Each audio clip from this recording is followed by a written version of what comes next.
ദില്ലി മുൻ മുഖ്യമന്ത്രി അരവിന്ദ് കെജ്രിവാളിന്റെ വാഹനത്തിന് നേരെ കല്ലേറ്. തെരഞ്ഞെടുപ്പ് പ്രചാരണത്തിനിടെയാണ് കല്ലേറുണ്ടായത്. ആക്രമണത്തിന് പിന്നിൽ BJP പ്രവർത്തകരെന്ന് ആം ആദ്മി പാർട്ടി ആരോപിച്ചു. വിവരങ്ങളുമായി സ്വാതി സന്തോഷ് കൂടി ചേരുന്നുണ്ട്. സ്വാതി, ഈ തെരഞ്ഞെടുപ്പ് പ്രചാരണം അതിന്റെ ഏറ്റവും അവസാന ഘട്ടത്തിൽ എത്തി നിൽക്കുന്നു. ഈ BJP ആം ആദ്മി പാർട്ടി പോര് ഇതിനോടകം തന്നെ നമ്മൾ കണ്ടതാണ്. ഇപ്പോൾ അരവിന്ദ് കെജ്രിവാളിന്റെ വാഹനത്തിന് നേരെ കല്ലേറും ഉണ്ടായിരിക്കുന്നു.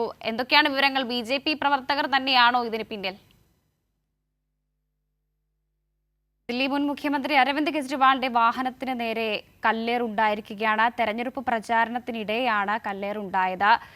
ദില്ലി നിയമസഭാ തെരഞ്ഞെടുപ്പ് അതിന്റെ പ്രചാരണ ഘട്ടം ഏറ്റവും അവസാന ഘട്ടത്തിൽ എത്തി നിൽക്കുന്നതിനിടയിലാണ് ഇത്തരത്തിലൊരു ആക്രമണം ഉണ്ടായിരിക്കുന്നത്. ഇതിനു മുൻപ് തന്നെ BJPയും ആം ആദ്മി പാർട്ടി പരസ്പരം ആരോപണങ്ങളൊക്കെ ഉന്നയിച്ച് ഈ തെരഞ്ഞെടുപ്പിൽ പരസ്പരം ആരോപണങ്ങളൊക്കെ ഉന്നയിച്ച് മുൻപോട്ട് വന്ന ഒരു സാഹചര്യവും ഉണ്ടായിരുന്നു.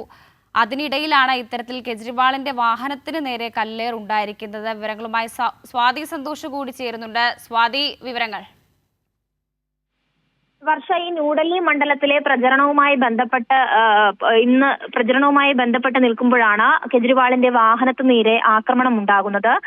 കുറച്ചുപേർ സംഘമായി ചേർന്നുകൊണ്ട് വാഹനത്തിന് നേരെ കല്ലെറിയുകയായിരുന്നു. ഇതിന് പിന്നിൽ BJP നേതാക്കളാണ് എന്നുള്ള ആരോപണമാണ് ഇപ്പോൾ ആം ആദ്മി പ്രവർത്തകർ ഉന്നയിക്കുന്നത്. അതോടൊപ്പം തന്നെ ഈ പർവേഷ് വർമ്മയാണ് ന്യൂഡൽഹി മണ്ഡലത്തിലെ BJP സ്ഥാനാർത്ഥി. പർവേഷ് വർമ്മയുടെ അനുയായികളാണ് ഇതിന് പിന്നിൽ എന്നും ആം ആദ്മി പാർട്ടി ഉറച്ചു പറയുന്നുണ്ട്. കഴിഞ്ഞ കുറെ ദിവസങ്ങളായി ഈ പ്രചരണത്തിന്റെ ഭാഗമായി തന്നെ വലിയ വാക്പോരും ആക്ഷേപവും തുടരുന്ന ഒരു സാഹചര്യമുണ്ട്. ആം ആദ്മി പാർട്ടിയെ കടന്നാക്രമിക്കുന്ന ഒരു സ്ഥിതിയിലേക്ക് BJP നേതാക്കൾ പോകുന്നുണ്ട്. അതോടൊപ്പം തന്നെ അധിക്ഷേപ പരാമർശങ്ങളടക്കം BJPക്കെതിരെ ഉന്നയിച്ചു പോവുകയാണ്. മാത്രമല്ല, ഇന്ന് ആം ആദ്മി പാർട്ടിയുടെ പ്രചരണം തടസ്സപ്പെടുന്ന പല നീക്കങ്ങളും BJP നേതാക്കളുടെ ഭാഗത്തു നിന്ന് ഉണ്ടായിട്ടുണ്ട്. ഇന്ന് മനീഷ് സിസോദിയയുടെയും കെജ്രിവാളിന്റെയും അറസ്റ്റുമായി ബന്ധപ്പെട്ട ഒരു ഡോക്യുമെന്ററി ആം ആദ്മി പാർട്ടി നേതാക്കൾ പുറത്തിറക്കിയെങ്കിലും അത് അടക്കം വിലക്കിക്കൊണ്ടുള്ള ഒരു നീക്കത്തിലേക്കൊക്കെ തന്നെയും BJP നേതാക്കൾ പോവുകയും പോലീസ് ഈ ഡോക്യുമെന്ററി പ്രദർശിപ്പിക്കുന്നതിന് അനുമതി നിഷേധിക്കുകയും ചെയ്ത സാഹചര്യം ഉണ്ടായിരുന്നു.